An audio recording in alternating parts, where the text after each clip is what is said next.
राधे राधे, जय Shri Krishna. Welcome back to my channel. कैसे हैं आप सभी? आशा करती हूँ सभी ठीक होंगे। अगर हमारे चैनल पर नए हैं तो हमारे चैनल को सब्सक्राइब कीजिएगा, वीडियो को लाइक और शेयर कीजिएगा। और आज की जो हम कथा लेके आए हैं मोक्षा एकादशी की, जो कि 22 और 23 दिसंबर को व्रत रखा जाएगा। अगर आप भी एकादशी का व्रत रखते हैं तो आपको एकादशी के व्रतों का नियम का पालन अच्छे से करना चाहिए। इस बार एकादशी 22 और 23 दिसंबर दोनों दिनों को एकादशी का व्रत रखा जाएगा। 22 दिसंबर को शाम को व्रत स्टार्ट होगा और 23 दिसंबर को पूरा दिन रखा जाएगा। और आइए अब कथा शुरू करते हैं। महाराज युधिष्ठिर ने कहा कि हे भगवान, आप तीनों लोकों के स्वामी हो, सभी को सुख देने वाले, जगत के पति हो।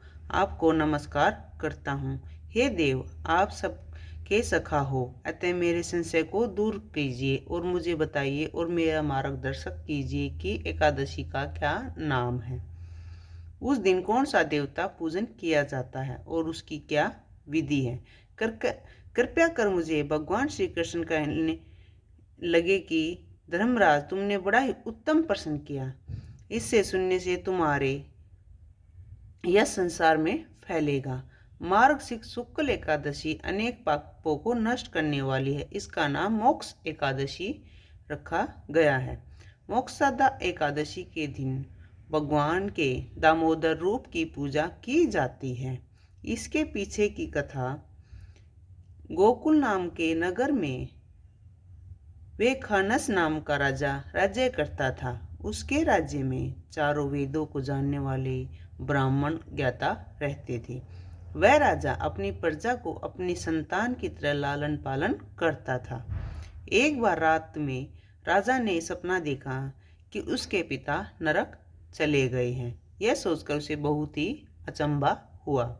सुबह उठकर वह विद्वान ब्राह्मणों के पास गया और अपना सपना सुनाया और कहा कि मैं अपने पिता को नरक के कष्ट उठाते देखा है। उन्होंने मुझसे कहा कि हे पुत्र, मैं नरक में पड़ा हूँ, यहाँ से तुम मुझे मुक्त कराओ। जब मैंने ये वचन सुने तो मैं बहुत ही बेचैन हूँ। मुझे इस राज्य, धन, पुत्र, स्त्री, हाथी, घोड़े आदि कुछ भी सुख नहीं लग रहा। राजा ने कहा, हे ब्राह्मण देवताओं, इस दुख के कारण मेरा सारा शरीर जल रहा है। आप कृपया करके कोई तप, दान, व्रत आदि ऐसा उपाय बताएं जिससे मेरे पिता की मुक्ति हो जाए। उस पुत्र का जीवन व्यर्थ है जो अपने माता पिता का उद्धार न कर सके। वह उत्तम पुत्र जो अपने माता पिता को और पूर्वजों का उद्धार करता है, वह 1000 मूर्ख पुत्रों से अच्छा है। जैसे एक चंद्रमा सारे जगत को प्रकाश देता है परंतु हजारों तारे नहीं कर सकते।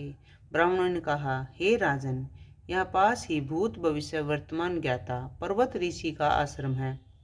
आपकी समस्या का हल वो अवश्य करेंगे। ये बातें सुनकर राजा आश्रम पर गया और उस आश्रम में जाकर शांतचित्त योगी मुनि की तपस्या कर रहे थे। उसी जगह पर्वत मुनि बैठे थे। राजा ने मुनि को प्रणाम किया और मुनि ने राजा से कुशल सब कुछ पूछा। राजा ने कहा, महाराज, आपकी कृपा से मेरे राज्य में सब कुछ ठीक है, लेकिन मेरे चित्त में अत्यंत अशांति होने लगी है। ऐसा सुनकर पर्वत मुनि ने आंखें बंद की और राजा के भूत के बारे में विचार करने लगे। फिर बोले, हे राजन, मैंने योग के बल से तुम्हारे पिता के कर्मों को यानी कि बुरे कर्मों को जान लिया है। उन्होंने पूर्व जन्म में कामातुर होकर एक पत्नी रति दी, किंतु सौत के कहने पर दूसरी पत्नी को ऋतुदान मांगने पर भी नहीं दिया। उसी पाप कर्म के कारण तुम्हारे पिता नरक में जाना पड़ा। तब राजा ने कहा, इसका कोई उपाय बताए।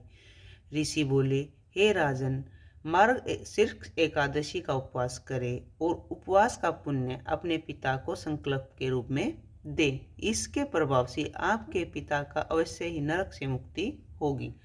मुनि के वचन सुनकर राजा महल में आया और मुनि से कहने के अनुसार कुटुंब सहित मोक्षदा एकादशी का व्रत किया।